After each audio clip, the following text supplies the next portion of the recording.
দর্শক, FIFA club বিশ্বকাপের জমজমাট কোয়ার্টার ফাইনালে মাঠে নামতে চলেছে এনজো ফার্নান্দেসরা। এবার কোয়ার্টার ফাইনালে দেখা মিলবে আবারও ব্রাজিল আর্জেন্টিনার লড়াই। 3 কোয়ার্টার ফাইনালে মাঠে নামছে 6 শক্তিশালী দল। দর্শক, কোয়ার্টার ফাইনাল কবে অনুষ্ঠিত হবে এবং বাংলাদেশ সময় অনুযায়ী কয়টায় শুরু হবে ম্যাচগুলো, এসবের বিস্তারিত আপডেট জানুন আমাদের আজকের ভিডিওতে।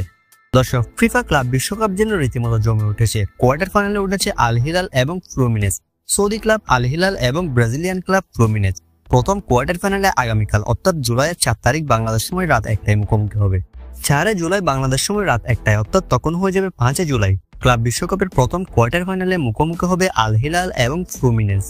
দর্শক, এরপর দ্বিতীয় কোয়ার্টার ফাইনালে মাঠে নামবে এনজো ফার্নান্দেসদের চেলসি। এনজো ফার্নান্দেসদের চেলসি কোয়ার্টার ফাইনালে মাঠে নামবে ব্রাজিলিয়ান শক্তিশালী ক্লাব পালমেরাসের বিপক্ষে। দর্শক, চেলসি বনাম পালমেরাসের কোয়ার্টার ফাইনালের এই ম্যাচটি অনুষ্ঠিত হবে 5 জুলাই। 5 জুলাই বাংলাদেশ সময় ভোর 7টায় অনুষ্ঠিত হবে দ্বিতীয় কোয়ার্টার ফাইনালের এই ম্যাচটি, যেখানে ব্রাজিলিয়ান ক্লাব পালমেরাসের মুখোমুখি হবে এনজো ফার্নান্দেসদের চেলসি। দর্শক, অন্যদিকে তৃতীয় কোয়ার্টার ফাইনালে পিএসজির বিপক্ষে মাঠে নামবে বায়ার্ন মিউনিখ। এই দুই শক্তিশালী দল মুখোমুখি হবে তৃতীয় কোয়ার্টার ফাইনালে। ম্যাচটিও অনুষ্ঠিত হবে 5 জুলাই। 5 জুলাই বাংলাদেশ সময় রাত 10টায় অনুষ্ঠিত হবে পিএসজি বনাম বায়ার্ন মিউনিখের তৃতীয় কোয়ার্টার ফাইনালের এই ম্যাচটি।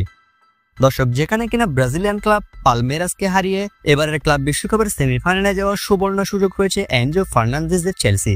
ব্রাজিলিয়ান ক্লাব পালমেরাসের বিপক্ষে 5 তারিখ বাংলাদেশ সময় ভোর 7টায় মুখোমুখি হবে এনজো ফার্নান্দেসরা। দর্শক, এই 3 দল থেকে সেমিফাইনালের টিকিট কে পাবে বলে মনে হয়? কে জিতবে আপনার মতে? আপনার মতামত আমাদের ভিডিওর কমেন্ট বক্সে অবশ্যই জানিয়ে দিন।